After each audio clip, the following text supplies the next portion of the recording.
hello everyone. It's me, 48th President of the United States, Joe Biden here, welcoming everybody to the Byzantian Brewscast with your host, Caddy Gently of Byzantium Dev. They're the best thing to come to America since those little Kinder Joy things or something. Yeah. Well, they're the Byzantian Brewscast. Okay, that's a way to start the episode. Did that actually work, or? Yeah, I heard AI Joe Biden. Yes! Where did you find the software for AI Joe Biden?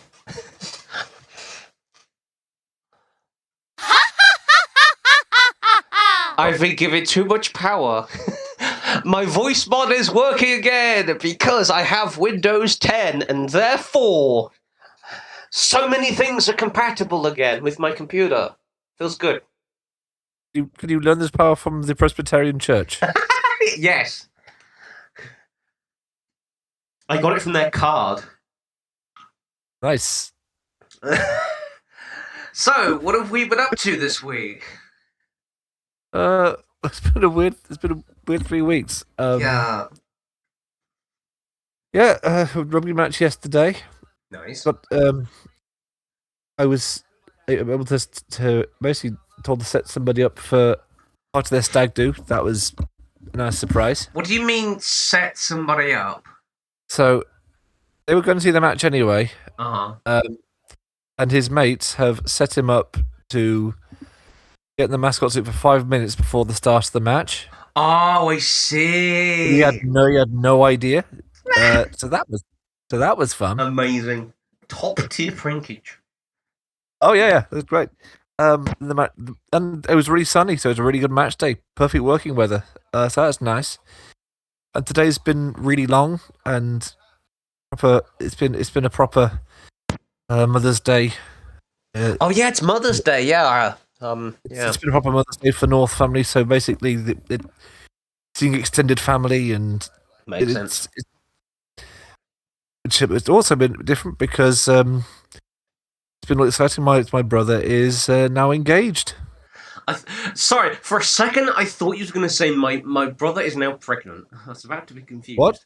I don't know what. It's like my brother is about to become a mother. Oh. No, he's engaged, and nice. We've pretty much gave up half of Mother's Day for that because that's really exciting. No idea about a wedding anytime soon, but the engagement is barely a week old, so that's really, really cool. Yeah, it's been a really interesting day. Although I'm full of cake, and Sunday dinner, which is nice. It's been a long day, but it's been good. What have you been up to? So, I'll get into more in the big project, but so this week, in the past few weeks, I've been looking into Wiki Gacha because you got introduced to it. I guess. Like, oh yeah! I've been collecting moths. Like I've learned there are so many different species of moth. Like there's at least 40 odd. It's kind of incredible, and some of them are really lovely and fluffy. There's also a bunch of random churches in the middle of the UK I didn't know about. I have collected exactly one Japanese racehorse, Buena Vista, and I haven't found any others yet. I think my most powerful card is weirdly Jewish refugees. Not sure how you do get a lot of German adjacent cards. Yeah, I guess because the Germans did a lot of really things, weird. And so there's a lot of articles on them. I think I've got one that's America-Peruvian relations. That's an SR.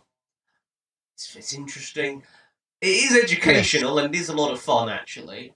There's some very weird things. Some of the articles don't even work well, which is quite funny. Which is brilliant. Yeah, I love this. I kind of like it, but it doesn't make any sense. Because I love how the random. I don't know how on earth it figures out if this card's good or not.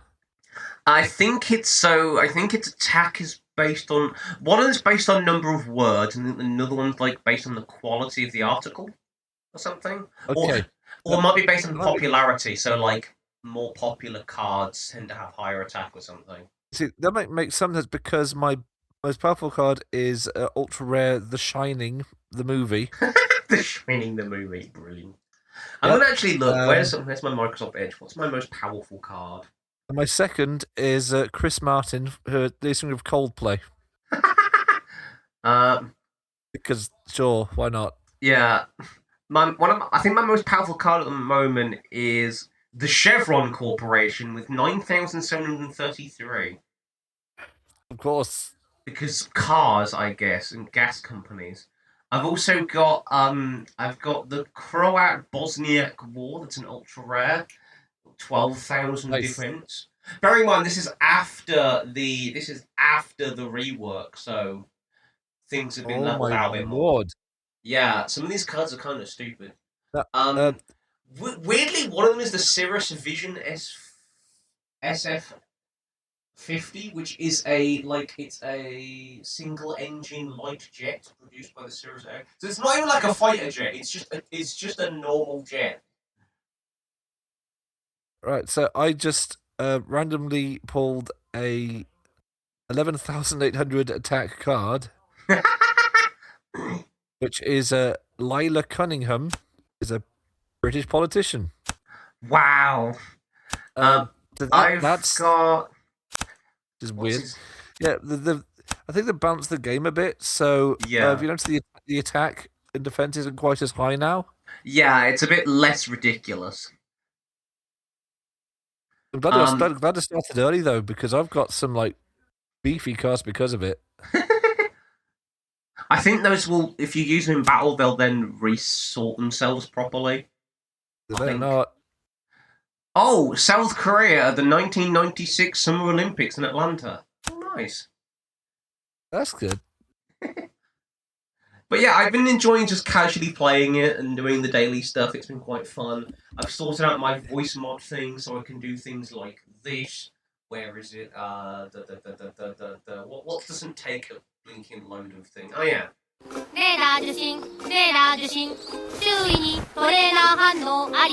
So of course I could do a bunch of. Oh, I've also got spin. There we go. Spin. Oh my god! I've got the whole Big Bill Hells thing as well. Fuck you, Baltimore! I'm not going to play the whole thing, but I should just. Oh god, that is too much power. And the Wilhelm scream as well, in case we ever need that for anything. Or pretty sure I have the rights to that one too. Yeah, isn't it like public use now or something? Yep. Or the classic Ruby, and of course classic, the Untitled Goose Game music. Of course, all these things belong on the same soundboard. Yeah. Oh, that's a voice.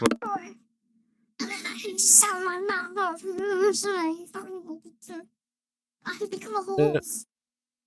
The thing you need to do with that is get my voice zoo and just mess around with that. Yes.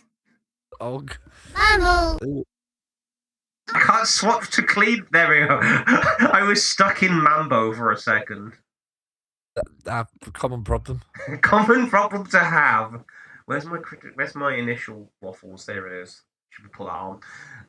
I'm also having to remember to rejig. I've also resorted out all of the various things to do with OBS after the new updating thing. So most of it's back. I'm going to put in some of the scenes like the game capture and stuff like that, but that can wait till later. The most important thing is back. The pug is back. I brought back the pug. Oh, good. He's just vibing in the corner. So yeah, that's what I'm up to. Also, I've got my PS2 emulator sorted, mostly. Nice. I figured out, I think it's to do with something to do with the graphics. In that sometimes, on some start menus, the PC PCSX2 will just close itself. So what I have to do is I have to turn the graphics option to null until it goes to the main menu of some games. But otherwise, it works a treat. I've actually been able to play Gran Turismo 3 on my computer. Nice. And I've been messing around with Tony Hawk's Underground 2, if you remember that game. Oh, that's the character creation. I haven't done the character creation stuff yet, actually. I just went straight into the game and I got up to Spain, which is my favourite level. You know, just throw tomatoes.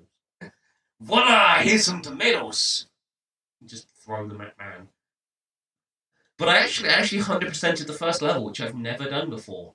Including, I didn't know this was in the game, but you know the fat Jedi dancer kid that was that popular meme way back. He's actually in the game. Yeah, they always have like joke characters, don't they? Yeah, I didn't even know. Like, there's apparently like a secret joke character in each level. But when I was a kid, I didn't explore that deeply, so I never found any of them. I don't even think I found half the guest characters, to be honest. I just did the barest minimum to get to the next level.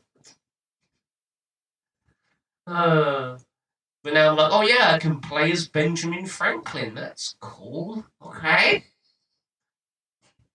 Very strange. So that's what I've been up to. Speaking of what we've been up to, we can move on to our big project. Yes. What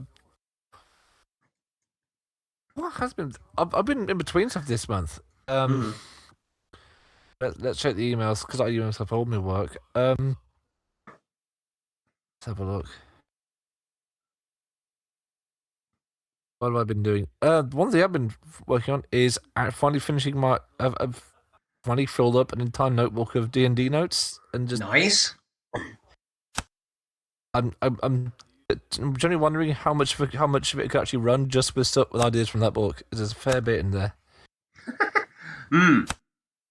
Let's have a look. Oh yes, that's the thing I've been working on. I did started an idea for just cavalry for various races. It's basically the idea of what would they actually ride, and I thought I just have a crack at that. Nice. So start with kobolds, and I figured they'd have little drake things. Aww, like lizard drake, kind of things. Yeah, but they're light cavalry. It seems weird that everyone assumes horses are wolves, but that wouldn't make sense for everything. So that'd be a neat little go. Reminds me of the skink cavalry. I want to say.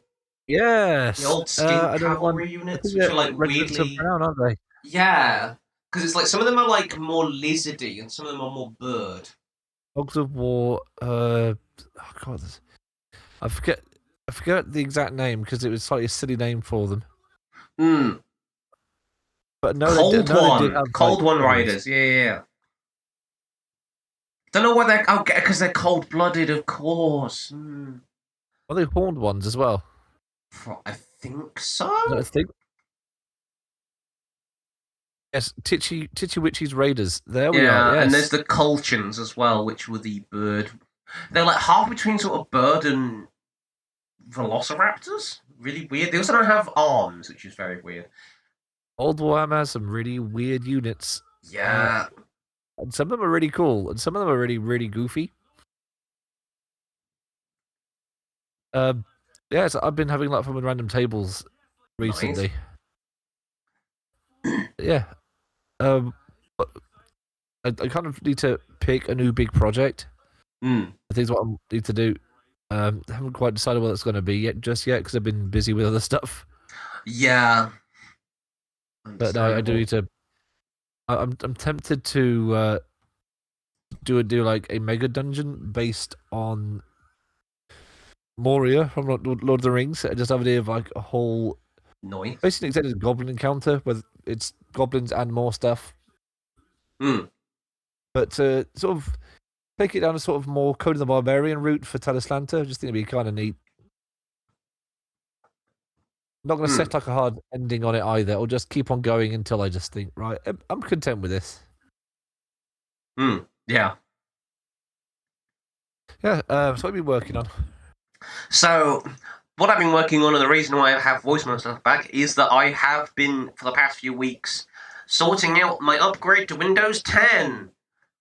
That Technically is not an yeah, RPG thing, but it is a thing, and it is kind of RPG related in project. that I can't do projects with it not working. So Discord at one point decided, hey, guess what? You're going to need to authenticate and whatnot in order to keep using the voice services. So, which means you'll need to update, which means you can't do voice chat if you are on Windows 7. Which is weird they repealed that after a bit, after some serious pushback. But like I started the ball rolling anyway. So I upgraded to Windows 10, which involved a bunch of hardware stuff because I had to unplug and plug in some hard drives, etc. Which involved me having to replace some SATA cables because they were on their way out, and I guess me fiddling with them was the straw that broke their camel's back. But after several weeks of fucking around, so to speak, and reinstalling a whole bunch of things because I accidentally saved the operating system to the wrong hard drive, I am mostly back. I am mostly back to where I was before, with a few things now that I can actually use because of Windows 10 again. So yeah, it's been annoying, and it's been kind of what's the word? Disheartening at times, but everything's back in at working order now. With perhaps some, I guess it's working better than before because I can do more things now because of compatibility. But I still have more to do. I still have to. I don't think I have to install any more applications, but I think there's like some other like little things I need to do, like the OBS, and I got to try and find a better word processor because this one I found is not free, as it turns out. It says, oh, if you want to use it anything other than read-only mode, you have to pay. I'm like, bruh, really? Sucks. Well, I mean, I can use the browser version, which I did for this week's homebrew, but it's just like... I need to get some Windows in me again. Bleh. So that's been my project. I will get back to working on the Vanguard stuff just as soon as I can get Word properly sorted again, because that's going to be another nightmare. But I might work on some other things in the meantime. So your project has been fixing Windows because it broke. Yep, that's my project. Fixing broken projects lately, from what I hear. Yeah. It's just, this thing is broken. Thanks, Windows. We should use Copilot, though. Yeah. At least you have AI. Thanks. Can the AI fix my problems? No. No. They've suspended the auto help thing as well. Oh dear. That's really annoying. That sounds like we're moving into critical fumble. Yeah, there's a few actually. I've actually found a gaming one that has some recent. So 1348 X Photo has actually been released now. Hey. And it's reviewing like crap, which is fair. Yeah. Everything I said about the demo is pretty accurate from what I've seen of the game. Just stretched out between 3 to 6 hours. So, boring combat, which is most of the game, annoyingly. That's a good start. Graphics are great for the locations, but horrible on the faces. I'll try and find some images, some really good ones. But the biggest problem I think with it is that it's trying to set itself up as like this like lesbian love story, but the main character is really boring, and the supposed love interest is barely in the game. Oh no! Like you spend the whole game trying to rescue her, and it turns out there's a really stupid plot twist with her. And it's like there's no chemistry between the characters, so I don't feel like anyone got what they wanted was out of this game. But people that like medieval games will think it's not realistic, which is fair. lesbians won't like it because there's no the supposed lesbian romance is pretty much non-existent. People that into story games won't like it because the story is kind of dreadful. Yeah. I don't think anyone can enjoy this game. Unironically, It's not even whelming. It's just like if it was a bad game, people might play it because it's bad. Oh, and sometimes it's boring. It's when a game is boring. I remember, I think it was Yahtzee Croshaw that the best of the year, the worst of the year, and the most bland. Like having a bland game is actually worse than having a bad game because at least a bad game you can kind of laugh at it. Yep. What you can laugh at it is like these two phases from the first cutscene. Oh. The top one's particularly egregious, and that's supposed to be Jennifer English's character. So they hired a good, decent talent, but the script gives them nothing to work with.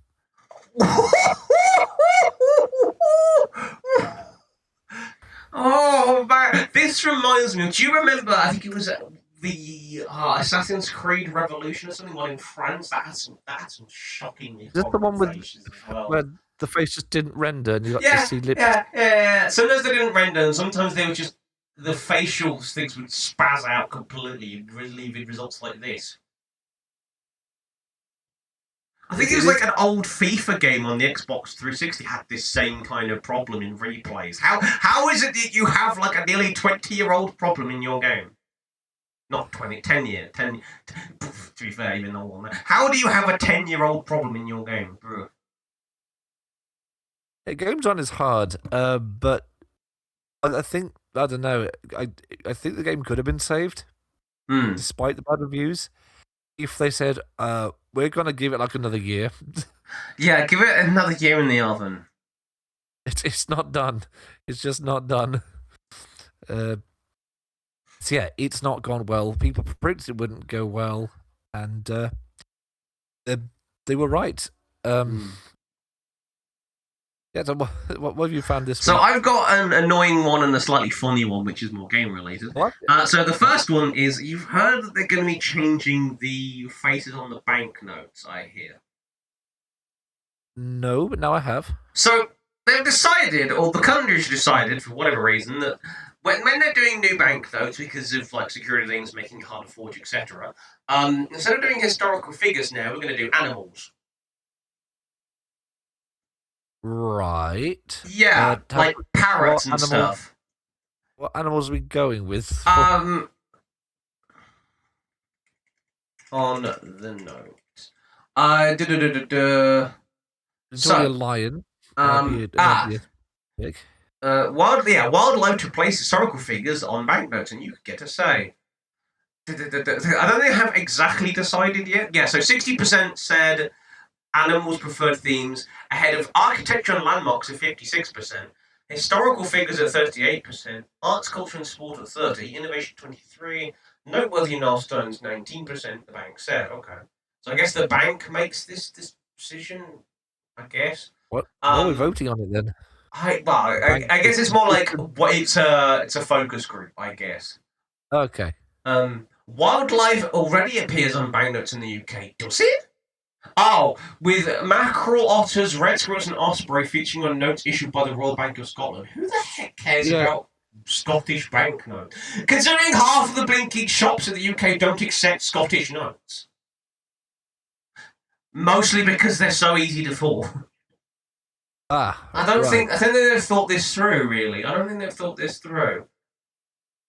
The monarch will continue to do so in the future, which makes sense. What does it say about what types? Yeah, I'm curious what animals they decided would be quite good on a banknote. Yeah.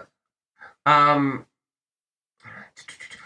the summer, the public will be invited to say which specific wildlife native to the UK from the shortlist they would like to feature on the next year's banknotes. Household pets will not be considered. Oh, this is going to be great, isn't it? Come on. And of corgis. Yeah. Perfect. I think it means like specific. Okay. However, yeah, robin is a good. Yeah, robin of the UK's favourite bird did have its critics apparently. But like, I feel like robins would work well. I think robins would work well on the £10 note because it's already slightly orangey red. Right, I think we should pick the most specific possible choices to be really annoying. The blue-footed booby on the £5 note. Oh, that's a good one. Yeah. What are those animals? Somebody made a joke and said like the grey squirrel because you can see them bloody everywhere. I think we should do both the higher note. The more expensive note is the red squirrel. Sorry. Yeah. And the common tenors are the grey squirrel. Mm-hmm. And your £50 note is your red squirrel. You don't see them very much anymore. How about the tussock moth caterpillar? There's one. Yeah. The wolf wasp. Oh man. I didn't know if we had these. What? Yellow sac spider? What the? Yellow sac spider. A spider on one of them is so funny for all the people that have arachnophobia. Imagine like being handed money and it's like, do you know that meme of Stewie with the album cover? Right, Yes. that he's just afraid of. It's just that, but it's just the spider £5 note. Me when I go to the shops and I don't want change. I think can it be like really, really like photorealistic to be very off-putting? Oh, that's actually brilliant. That is so done. Oh, I love it. It's a dumb change already. So Yeah. I'm talking like this, just on the pound note. Hang on a minute. Let me see. Exact photo. Oh yeah. Ghost spider. So my other critical fumble is more gaming related, and slightly funny. It's just more of a funny fumble than a bad fumble. So have you seen that Brennan, the dungeon master, has been seen in an episode of Ted? Yes. And of course, the internet is going crazy over it with memes. Yep. I don't know if that was their intention, but people are taking the piss. That sounds. He's just such a normally serious character in such an unserious situation. Oh, I bet he loved every second of that of being in that show though. His cameo, I bet he loved every second. Yeah, it's almost less pressure. Yeah, it's like I don't have to like come up with this amazing DMing story because it's only like for a scene and it's just the funny part of it. They don't have to do 30 different voices. This is Yeah. And I suppose he's used to working with like VAs and talented people. So he's down under it. but it was just funny to see. Just like, wait, Brennan is in the Ted show. My first experience of that was like a clip of the scene where Ted just explodes. Oh yeah, that's D&D for you. Just, I guess we're all dead except the one guy in the back who we kind of forgot about. Classic D&D maneuver. I'm dead. We're all dead, aren't we? I'm not. What do you mean you're not? Just sat here casting spells. I'm convinced. Like the more D&D goes on as an IP, it's getting harder to kill players with monsters and easier to just give them cursed items. Yeah. I love more Some players will take any old item, no matter how like obviously evil it is. Yeah. Cough, cough, certain shields, cough, cough. It could be anything. If it looks shiny, they'll be like, someone will want it. Yeah. Oh, there's a shiny rock. The rock is cursed. Oh, but it comes in the free Frogurt. That's good. The yogurt Frogurt is also cursed. That's bad. Rock can summon Frogurt at any point. It also reduces your con by like 2d20 every minute. A small price to pay for free Frogurt. You get like one Frogurt out of it. There's that. Well, there's another one I just thought of. Hasbro has decided that they're going to stop going down the physical book route for D&D because completely. We saw this coming, didn't we? Yeah, Because we were like, they're gonna purposefully or incidentally tank their own physical book sales, and we're like, oh, fine, no, we're not doing it anymore. Yeah, I mean, go ahead, leave it to the third-party market to completely wipe the floor with you. Yep. They will. It's funny, like, most of us are still playing, I feel like, just normal 5e. It's just like, okay, you do whatever you want, we'll carry on with the stuff that you already gave us that worked and was good, so... Yeah, I see like a split between people sticking to 5e, where they heavily modify it, or you have people going back to 2nd edition. Yeah. So, this isn't like... Sorry.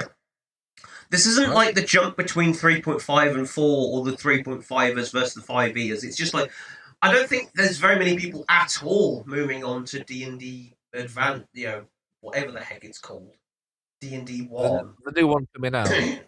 It's like, it's technically 5e, but not 5e, but kind of 5e, but not really 5e, but it's incompatible with some stuff in 5e, but it's compatible, but it's basically 5e, but not. Yeah, we're just sticking with vanilla old 5e and not 5.5, thanks. The only thing I've taken from the newer book is the way, like, the weapon mastery stuff. It's like that are really cool, but honestly, some of the changes just aren't that good. So I'm just playing heavily modified 5e. That's all I'm doing. I've changed very little about it. And I think you and a lot of people, and that's going to be the problem the Wizards have faced, probably because their book sales are tanking. It's just like, it's not like the previous jump where it's like, actually 5e was pretty good. The only people that really stayed with 3.5 or 4 were people who genuinely, really, really like those additions and don't like change. Yes. This is just a case of the change is just bad. The change is just bad. The thing's a problem that was almost going to happen with 5e is that you made the rules so flexible that the DM was going to get more creative. And eventually they just hit like this plateau where they realize they can improvise around the basic 5e rules. Yeah. They get so comfortable doing that, they don't really need to switch versions. Just modify the flexible rules until D&D becomes like Fate, almost. Yeah, and it's also like, why do we even need another edition if you've managed to get you fixed all of the other problems that the older editions had near enough. You don't need to do a sweeping edition change in this kind of era. Back in the day, it made sense when you find some fundamental issues and have to change the whole thing in order to solve some fundamental issues. Yeah. Like 4th was a bit wonky, but they patched that out. Yeah, and third edition and 3.5 were great, but they were overly complicated in terms of stats and things like that. And so that got changed, and that made sense. But now there are no fundamental issues really in 5th edition. The core rules generally work now. Yeah. And what most people will do, I think they'll just take older rules that worked and incorporate them into 5e language, and it will work just fine. Yeah, so it's like... Yeah, No need to... They're kind of like done the job a bit too well in 2014. See, if I was going to go down the full digital route for 5th edition, I would actually do something akin to a microtransaction model, in that not like, you pay a little bit for a little bit of content, so you pay for the bits that you need, rather than full massive digital books. Because at least then there's a case where you could say, okay, I'll spend £3 on, I don't know, the Artificer class, and I can then print that out, because it's not a whole book. They could do it like YouTube movies, where you buy the movie. Yeah. It would save a lot. I mean, I brought some of the later books, and I don't really need all of that content. It's just not that interesting. It's I think like,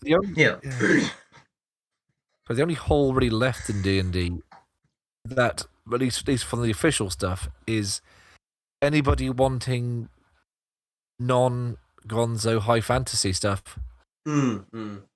But at this point, I found several third-party books that just do weird settings, and so they're 5e compatible, and that fixes that. So they've kind of been outdone by fan projects at this point. Yeah, so it's like, okay. I mean, at this point, I'm not sure. They might as well just literally hold on to D&D and just make money, make royalties off it, because unless the new content is genuinely new and interesting, it's not worth messing with. Yeah, it's just like... It's also just like, you know, for certain situations, it's like digital only doesn't work. Like, what about, I don't know, troops in various parts of the world that are now at war?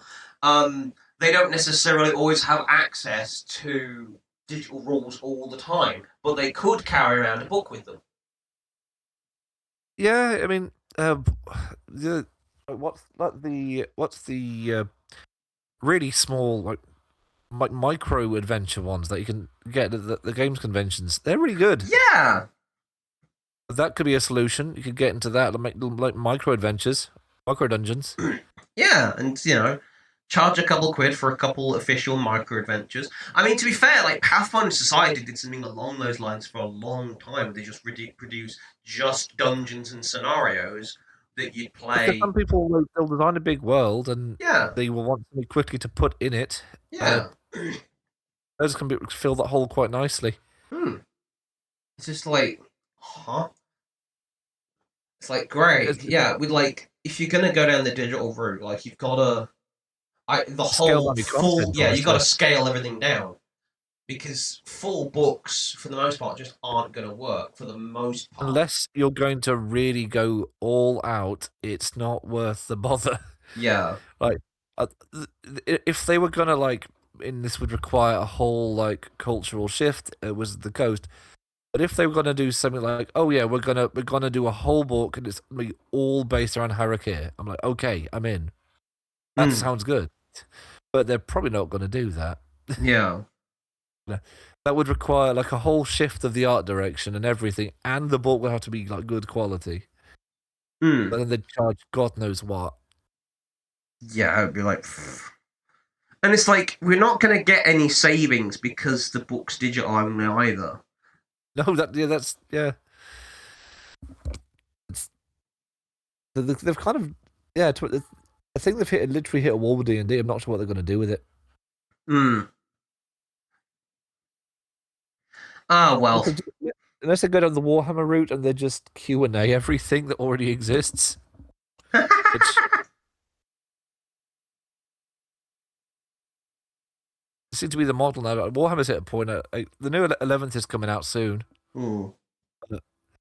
Mostly Warhammer's just become like endless Q&As and points changes and nothing like radical that really changes the game. In a way that affects like the actual IP. Like it affects tournaments all the time, but that's a different kind of culture.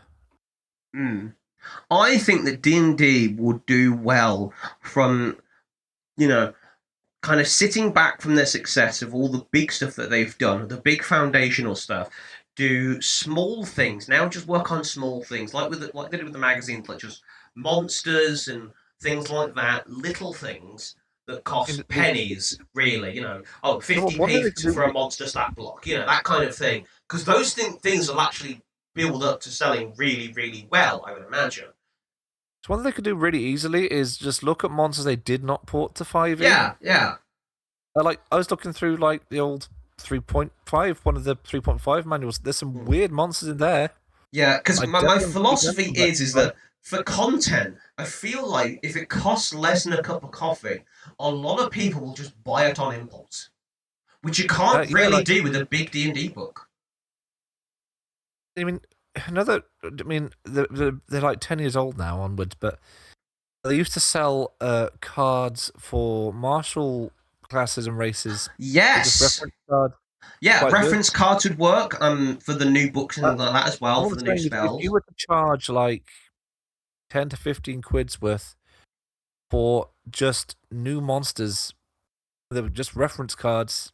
Pop a QR code on there, and you got the digital version as well. I think you could probably make some money in bulk. Yeah, and that's my other thought of like, move away from making mass amounts of new content for D&D and start creating more things that aid the play experience. So more maps, more reference cards, things like that. Honestly, they've been doing pretty well on miniatures, so that's something. But other aids and other things that help people to play the game, sort of trackers and things like that. I mean, some condition counts could be good. Yeah, condition markers and things that Etsy and third-party people have been doing for blinking years.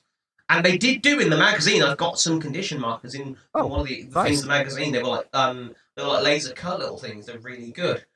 Things like that they should be doing more of as an actual easily accessible product.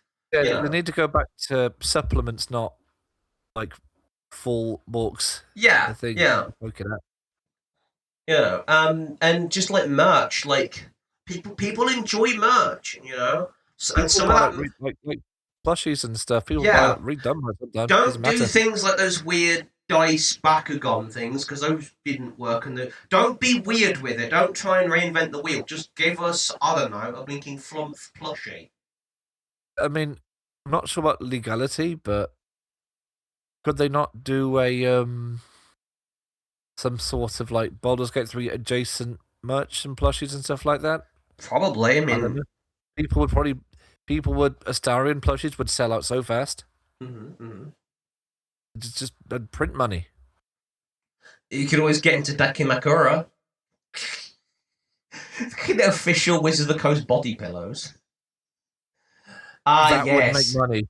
That would kind of think of it. Can you imagine how many people buy a body pillow blinking Drizzt?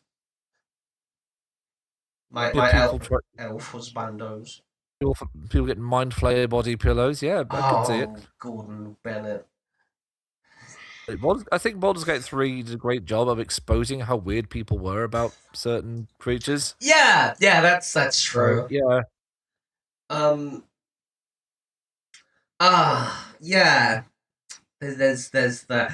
There is that. Yeah, so it's like Wizards, you've got to like reinvent yourselves a little bit. Like, yeah. I mean, like all the old the old masters that made the books work. That talent sort of left to work on other things. It's also just like hard to tell. It's also just like there is no need for a new edition.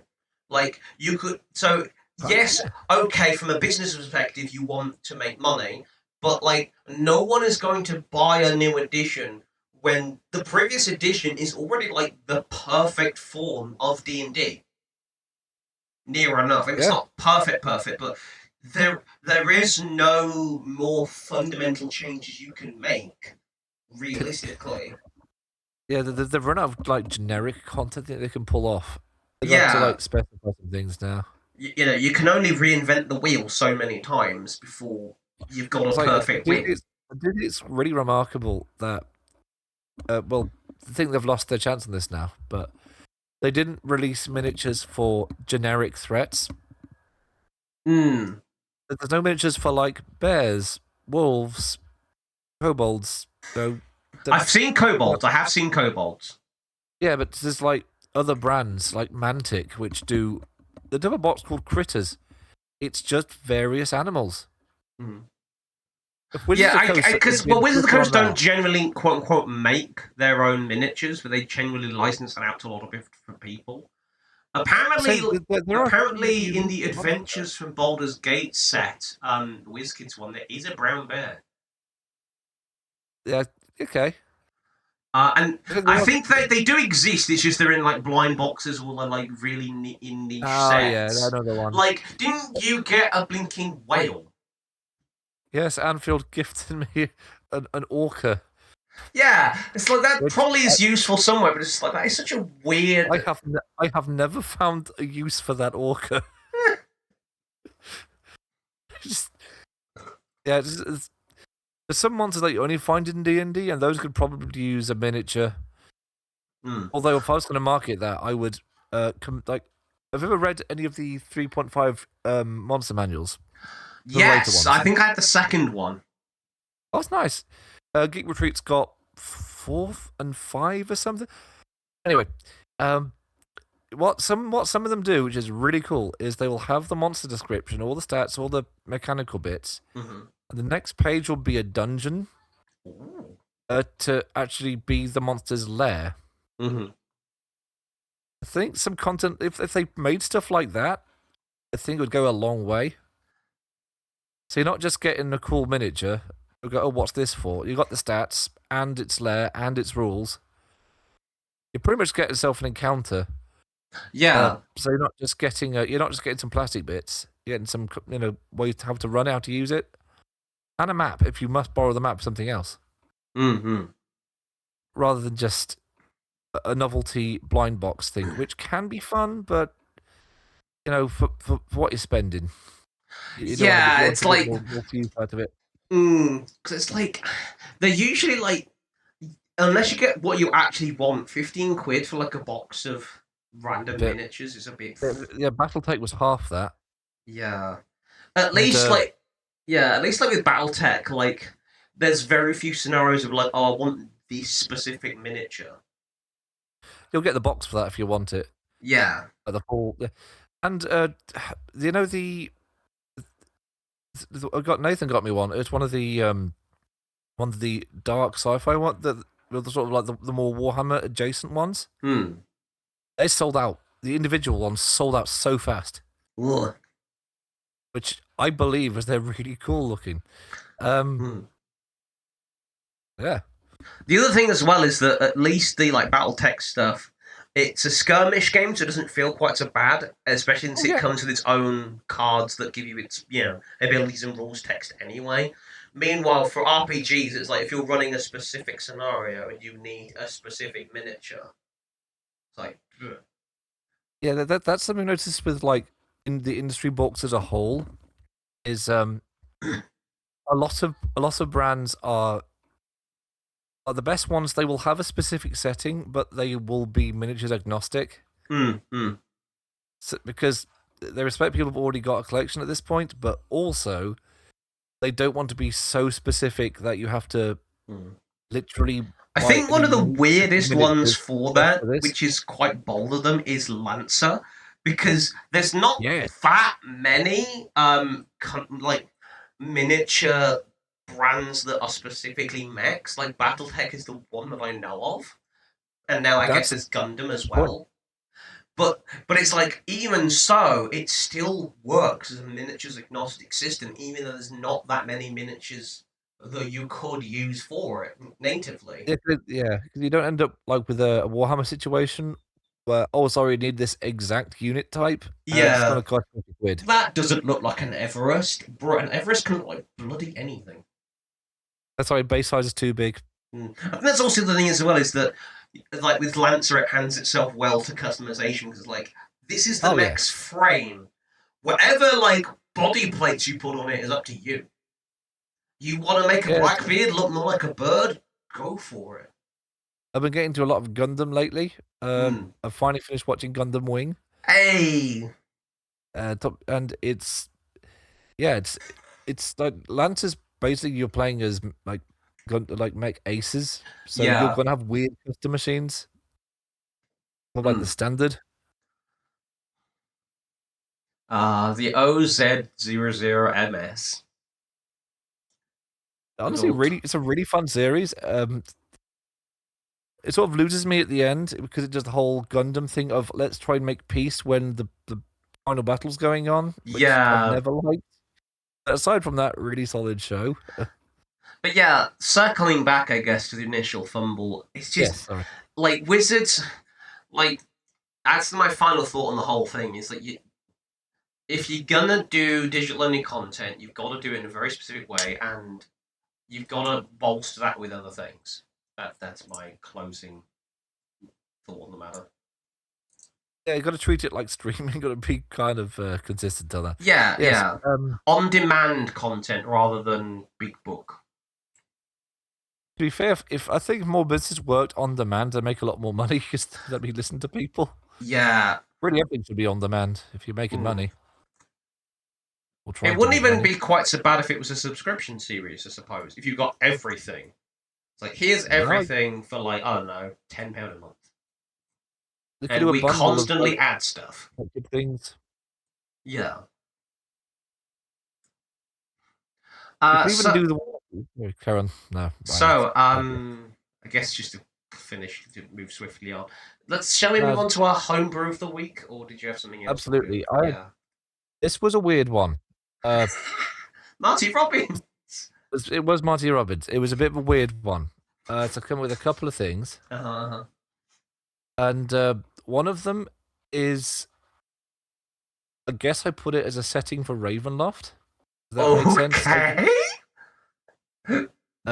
And the other is literally a brand new game that only requires a deck of cards. Oh, interesting. There's a method to the madness here. Okay. The first thing I did was I one night I sat down and lied in bed and I was like, right, I'm going to listen to 2 albums worth of Marty Robbins. Wow. And I just did that. And the theme I just kept getting was everything was gunslinging, like everything.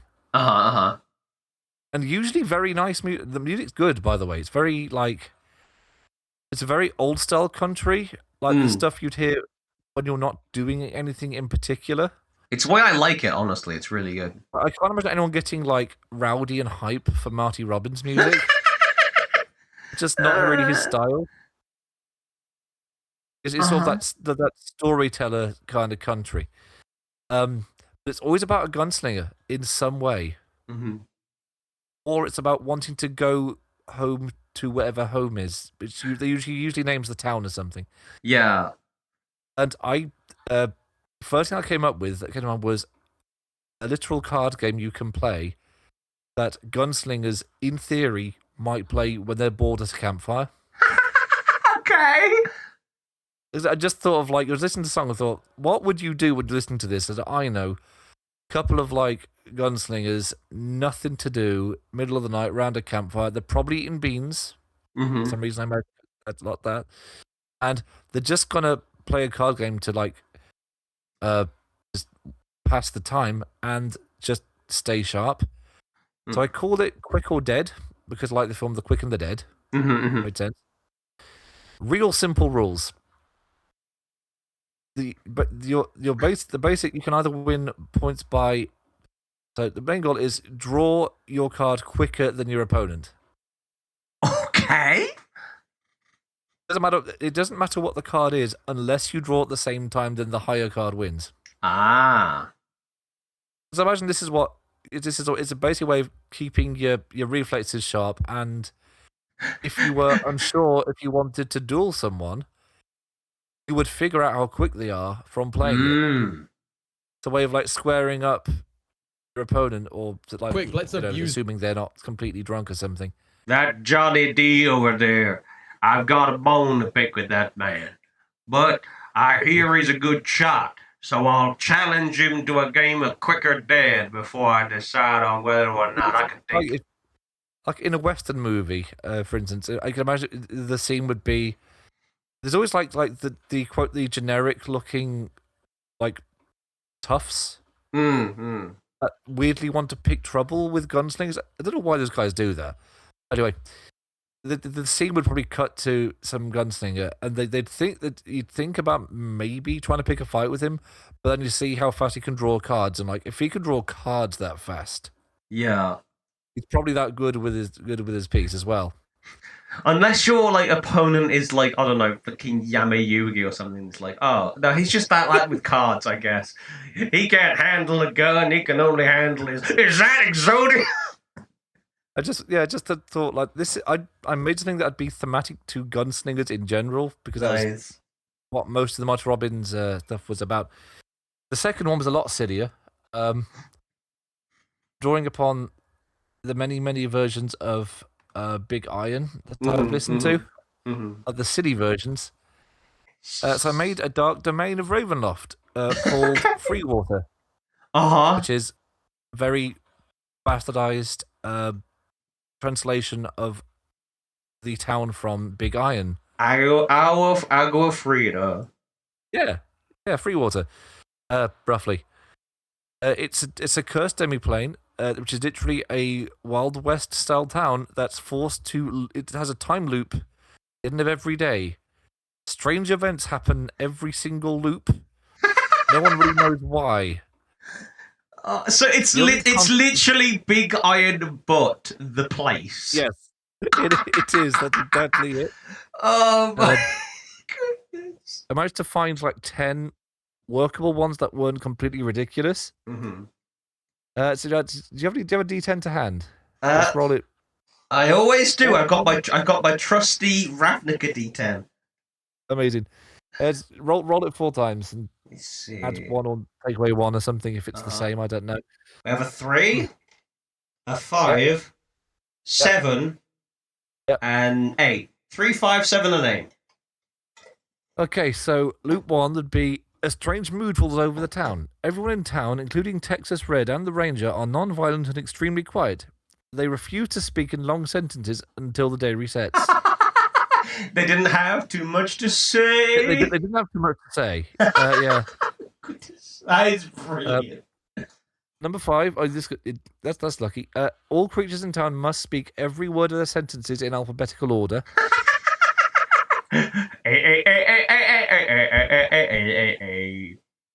Ring. Yeah. I actually don't know what it is in alphabetical order, but yeah. Another one was no creature in town will communicate with the Ranger under any circumstances. That's a separate one where we've got social anxiety. There's 2 of them apparently. And 8 was reworded, the Ranger massacres everyone in town indiscriminately. Somebody just kills everyone. Oh man, is there one on there where it just gets hit by a train at the start?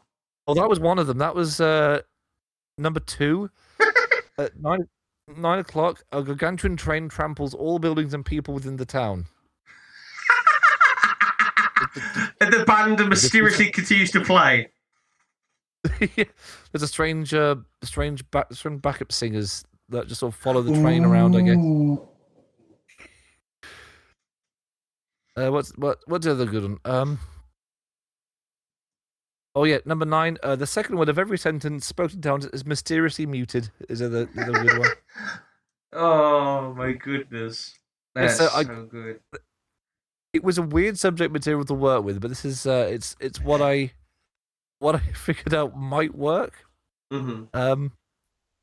Again, weird topic. Well, what did you come up with for Marty Robbins? So I came with something equally ridiculous, but from a different song in the same album as Big Iron, called "The Master's Call," where it talks about an outlaw who basically rustles some cattle and tries to steal them away, but God stops him.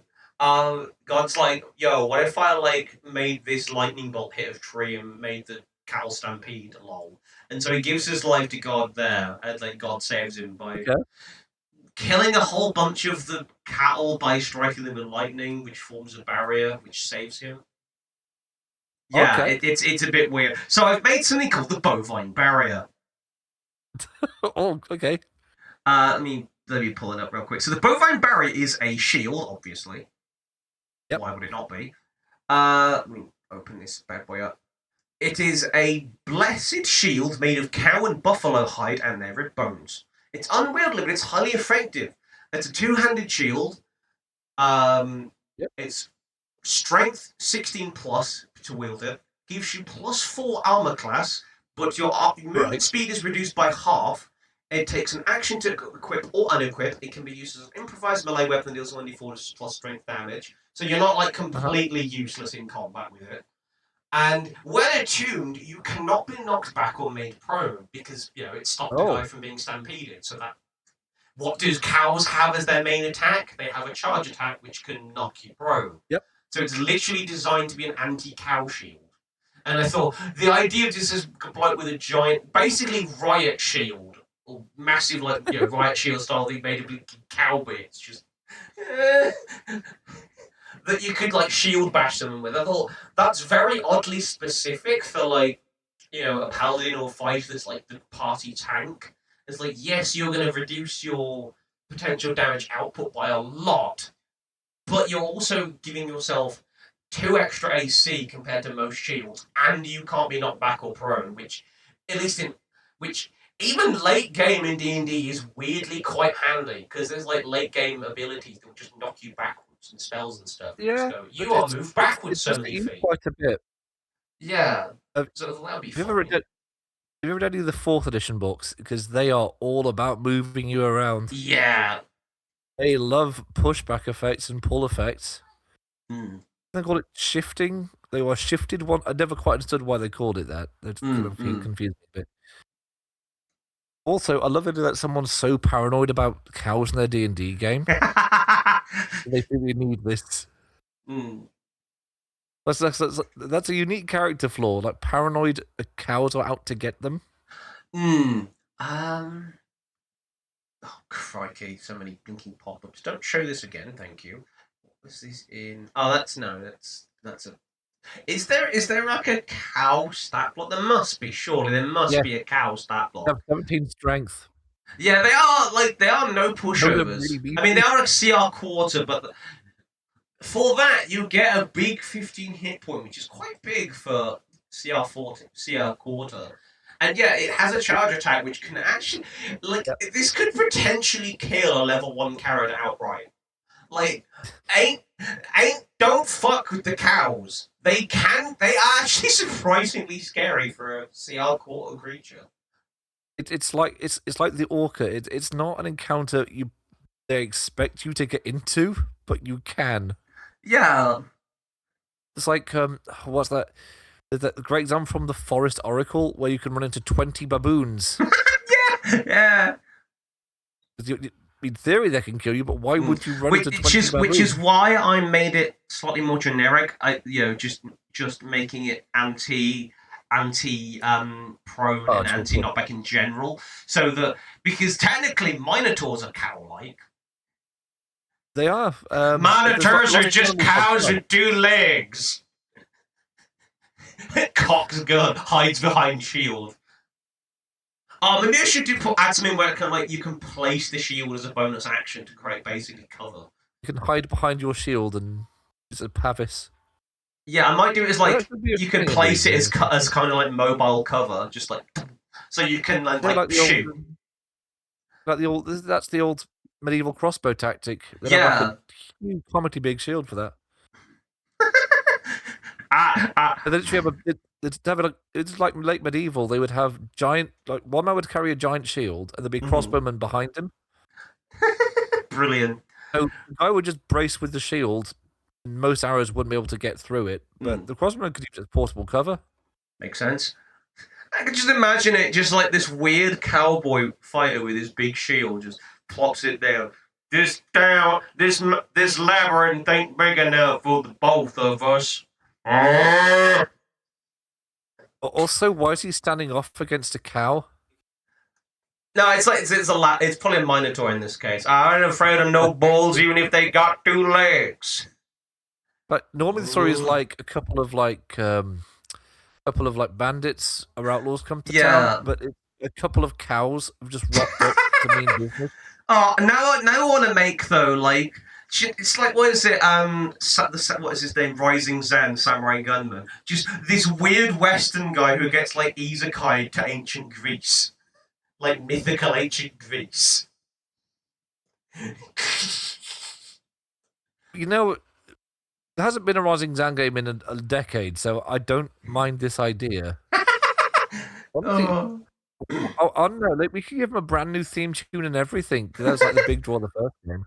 Rising Zan, who went from being is a samurai gunman hoplite now. He's got a spear in one hand and a revolver in the other. Katana on the back, just in case. Oh my goodness! Oh, stupid. But yeah, that was my homebrew of the week. I almost did Big Iron. I was going to do Big Iron for the Fallout RPG system, but I never got enough time to look at it and how weapons worked in there. But I was going to make it like a legendary weapon, like a unique. I think there is one in New Vegas. Okay. So I was going to make it based on that. Robins. the song everybody knows is Big Iron. Yeah. Which is why I went with something different in the English. Because I was like, if he does Big Iron and I do Big Iron.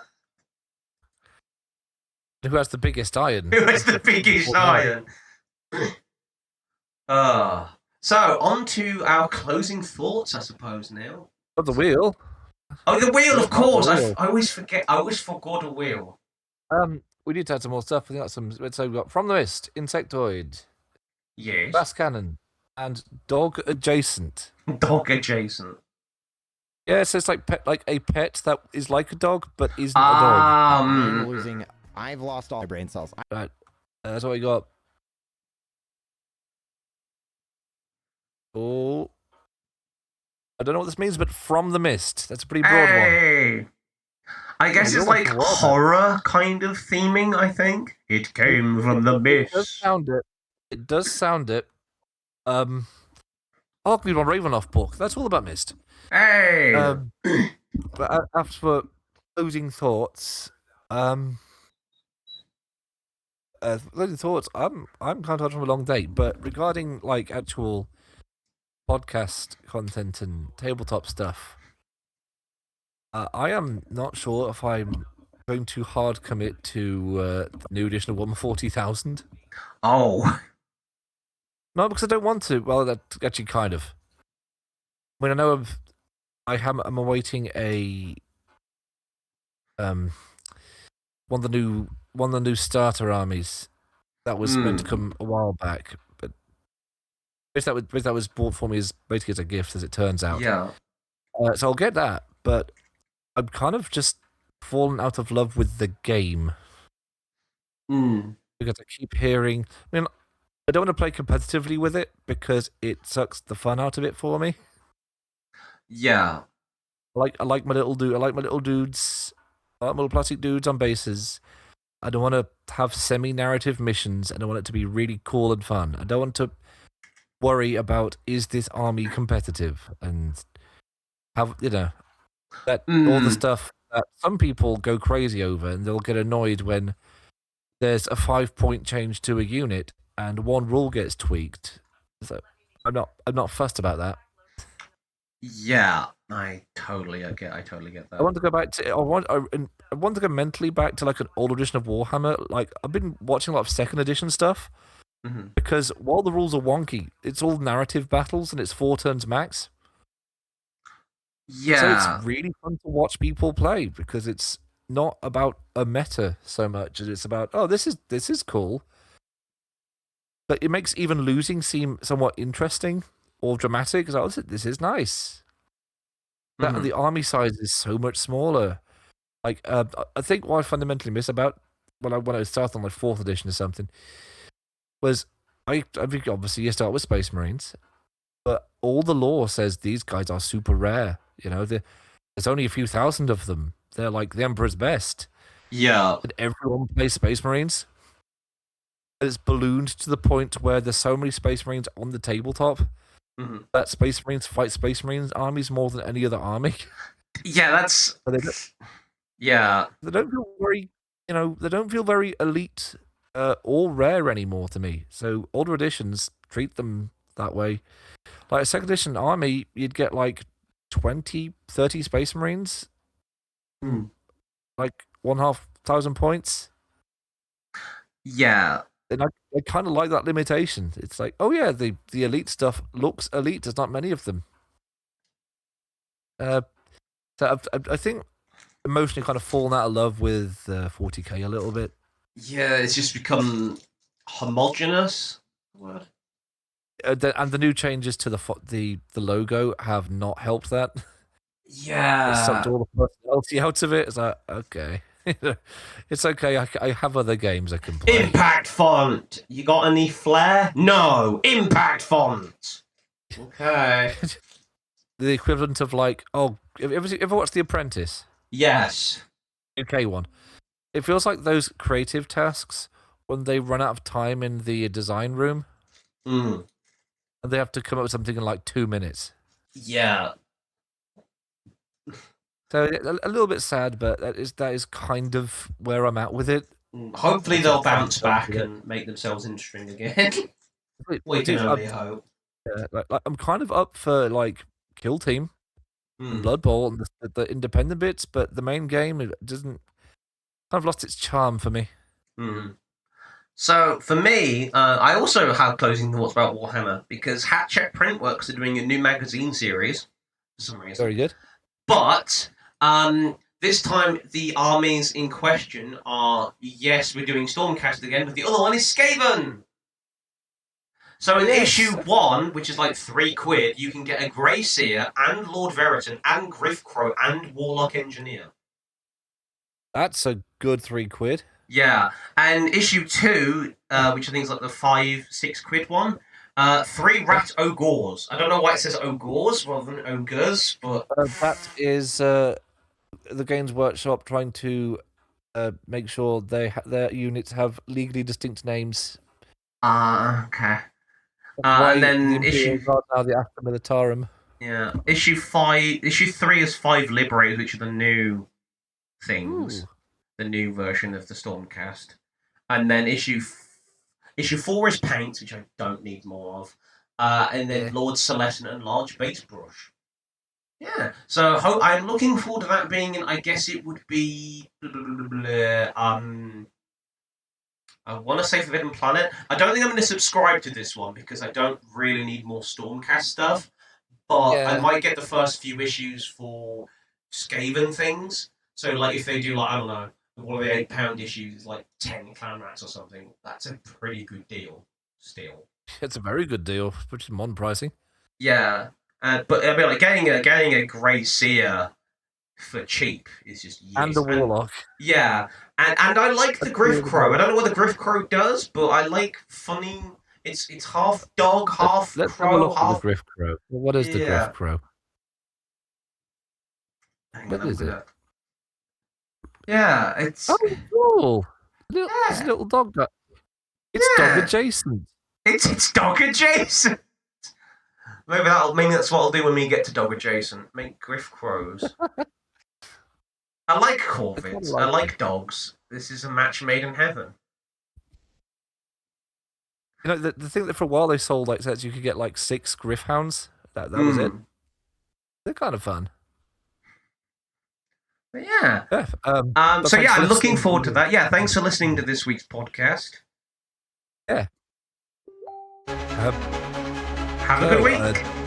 Have a good week, and if you have any done stories, any weird games you play on tabletop or otherwise, let us know. Yes, we could totally have a guest section if like guest news, community news. Yeah, like what about that? And we don't have we should get a literal bell. Not on the YouTube bell, an actual bell. Yeah, ding. We have a soundboard now. Yeah. I don't have a bell. I do have. I should add a bell to this. I could look into that. So if you want to send us anything that you think would be like Twitch worthy or like something really funny you want to say that isn't obviously like ludicrously going to get us in trouble or anything, we'll hear it out. Yeah, so we'll see you guys next time, and we'll raid out and get in the battle bus, everybody. Get in the... Oh, you're raiding, that's a good point. Oh, there we go. Rubber Prime Games is playing more Oblivion Remastered, which is almost as jank as how Warhammer feels at the moment. Hey. So everybody enjoy that, and we will see you guys next time for some more adventure deep underground. Maybe. Yeah. I totally didn't steal that from Lego Rock Raiders. I watched one play through that once. I wasn't watching one play through that once. I actually saw some soundboard stuff from Rock Raiders, but didn't pick it up. And I actually went into the Lego store in Birmingham, didn't buy anything, just went to check it out. Yeah. Just to see what Lego has become. Yeah. It was really funny. It's Lego flowers. Lego flowers now. Yeah, I know. Better day let's noticed. But they also have like the bricks are kind of interesting, like the smart bricks. Mm-hmm. At least for Star Wars stuff.